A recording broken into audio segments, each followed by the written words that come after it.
Yeah, what up, what up? My name is Robinho, I came from Portugal, and you have to visit Porto right now, so I give you some beatbox.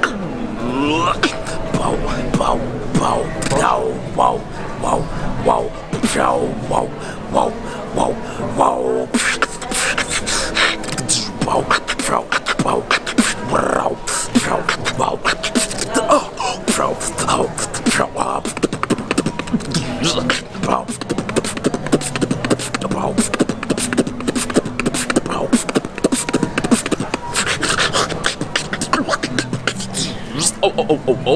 Oh, thank you. Hi, I'm Anna, I'm from Porto. It's a beautiful city that I have to show you. Just telling you some details, some little curiosities to open your appetite to visit Porto. So you'll see how pretty this area is, to tell you some nice spots for you to see the view. Up there, Jardim do Morro, the view is amazing. Down here, walking where everybody with the good weather is walking around here in Ribeira Quarter. Crossing the bridge, the top level of the bridge. If you're here on a weekday, right next to the bridge, you have a tower, Game of Thrones style, traditional medieval tower, so you can actually walk on the wall to see an amazing view, but only weekdays.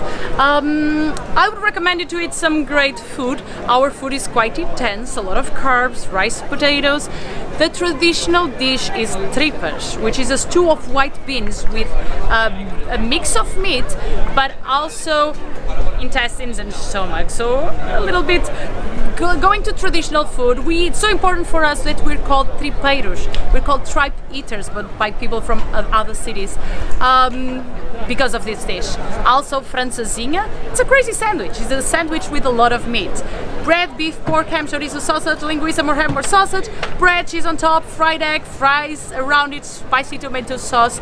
You really have to try if you're not vegetarian, of course, but there is vegetarian option if you want. It's a beautiful city, 250,000 people, but most people live in the suburbs, 1 million. And the best thing is the people. We're very warming, we love receiving other foreigners and locals, everybody, to show you our city. It's a city that recovered recently from being a little bit abandoned in other times, but now it's gaining a new life. So come and explore our nightlife, our monuments, and the people, and food, of course, okay?